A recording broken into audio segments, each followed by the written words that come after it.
Big boss Telugu season 8 కార్యక్రమం 3 వారాలను పూర్తి చేసుకుని 4వ వారంలోకి అడుగుపెట్టింది. 14 మంది కంటెస్టెంట్స్ తో ప్రారంభమైనటువంటి ఈ కార్యక్రమం నుంచి 3 కంటెస్టెంట్స్ హౌస్ నుంచి బయటకు వచ్చారు. ఇక 3వ వారంలో భాగంగా ఈ కార్యక్రమం నుంచి అభయ్ నవీన్ ఎలిమినేట్ అయిన సంగతి మనకు తెలిసిందే. ఇలా ఈయన ఎలిమినేట్ కావడంతో వరుస ఇంటర్వ్యూలకు హాజరవుతూ సందడి చేస్తున్నారు. బిగ్ బాస్ హౌస్ నుంచి అభయ్ నవీన్ ఎలిమినేట్ కావడానికి ఎన్నో కారణాలు ఉన్నాయి. ఈయన ఓటింగ్ పరంగా వెనకంజలో ఉండడమే కాకుండా హౌస్ లో బిగ్ బాస్ ను తిడుతూ మాట్లాడడంతో నాగార్జున సైతం ఈయనకు తనదైన స్టైల్లోనే క్లాస్ ఇచ్చారు. అంతేకాకుండా రెడ్ కార్డ్ కూడా ఇచ్చేశారు. బిగ్ బాస్ పెళ్లాంతో గొడవపడి మనకు టాస్కులు ఇస్తున్నారు అంటూ ఇష్టానుసారంగా మాట్లాడారు. ఇక బయటకు వచ్చిన తర్వాత పలు ఇంటర్వ్యూలకు హాజరవుతున్న అభయ్ నవీన్ అసలు బిగ్ బాస్ ని ఎందుకు తిట్టాల్సి వచ్చిందనే విషయాల గురించి క్లారిటీ ఇచ్చేశారు. బిగ్ బాస్ హౌస్ లో ఉంటే తినడానికి ఫుడ్ సరిగ్గా దొరకదని చెప్పుకొచ్చారు. అప్పటికే 3 రోజుల పాటు తిండి లేకుండా ఉన్నాము.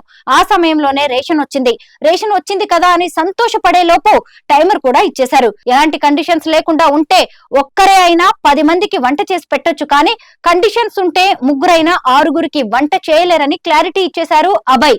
అంతేకాకుండా రేపటి కోసం కూడా ముందు రోజే ఫుడ్ తయారు చేసి పెట్టుకోవాలి. ఇలా ముందు రోజే తయారు చేసుకున్న ఫుడ్ తినడం వల్ల చాలా మందికి ఇబ్బంది అవుతుందని, ముఖ్యంగా ఆదిత్య ఓం చాలా ఇబ్బంది పడుతున్నారని అభయ్ నవీన్ వెల్లడించారు.